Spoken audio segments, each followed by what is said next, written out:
लेकिन इससे भी अधिक भयानक बात यह थी कि जब जियाओ मेई दूसरी मंजिल पर बिजनेस क्लास केबिन में दोबारा आई तो उसने पाया कि शरीर गायब हो गया है। यह दृश्य उनकी रीढ़ की हड्डी में सिहरन पैदा कर देता है। वे तुरंत कप्तान को घटना की सूचना देते हैं। कप्तान जियाओ मेई को तुरंत शरीर को खोजने का आदेश देता है और विमान के उतरते ही उन्हें नौकरी से निकालने की धमकी देता है।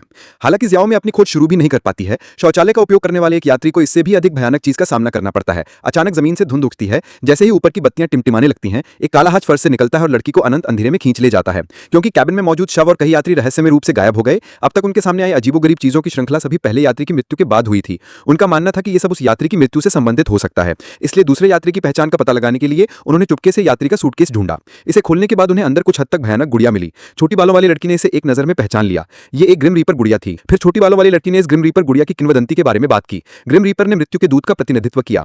मान लीजिए किसी की हिंसक मृत्यु हुई, व्यक्ति को मृत्यु के देवता द्वारा ले जाने से पहले सच्चाई को स्वीकार करना होगा। लेकिन उसके सामने वाली गुड़िया स्पष्ट रूप से शांत नहीं है। इससे यह भी पता चलता है कि यात्री दुनिया को छोड़ना नहीं चाहता है। उसकी आत्मा अभी भी आसपास होनी चाहिए और मूल अध्याय में नहीं जाएगी। यह देखकर हर कोई थोड़ा असंबद्ध लगता है। उन्होंने एक और बैग खोला और पाया कि वहां बहुत सारे बाल के नमूने थे, जैसे किसी प्रकार का जादू टोना। इसका यह अर्थ भी हो सकता है कि उस व्यक्ति ने अपनी मृत्यु से पहले कई लोगों की हत्याएं की थी। जब सभी अभी भी असमंजस में थे, प्लेन में मौजूद फ्लाइट अटेंडेंट जियाओ मेई ने अचानक ये जगह मिली। उन्होंने जल्दी से समझाया कि वे यात्रियों को नहीं चुरा रहे थे। मैं बस ये समझना चाहता हूं कि ये चीजें क्यों हुई। शायद हमें कुछ उपयोगी सुराग मिल जाएं। कौन जाने, ये सुनकर जियाओ मेई को ये बात पसंद नहीं आई। एक फ्लाइट अटेंडेंट होने के नाते उसे प्रत्येक यात्री की गोपनीयता सुनिश्चित करने के लिए उसने तुरंत सभी से कहा अपनी सीट पर वापस आकर। अगले ही पल कौन जानता था कि विमान इस समय हवा का झोंका आया। जिन लोगों ने देखा कि कुछ गड़बड़ है वे दौड़कर वहां पहुंचे। केबिन की जांच करने के बाद उन्होंने पाया कि सभी यात्री मर चुके हैं। फिर जब वो सदमे में थे तो उन्होंने देखा कि शरीर भी शामिल है। इस समय क्यांगे को अचानक छोटे बालों का ख्याल आया, जिसका उसने उल्लेख नहीं किया था।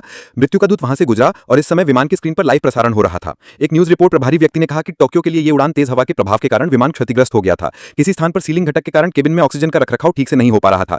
विमान में सवार सभी यात्री ऑक्सीजन की कमी के कारण मर गए थे। लेकिन लोग अभी भी इस तथ्य को स्वीकार नहीं कर पा रहे थे, जिससे उन्हें लगा कि वे अभी भी जीवित हैं। लेकिन परिचारिका जियाओ ने लड़ाकू जेट को देखा। असलिया इसे सेना ने तोही और समीक्षा और बचाव के लिए भेजा।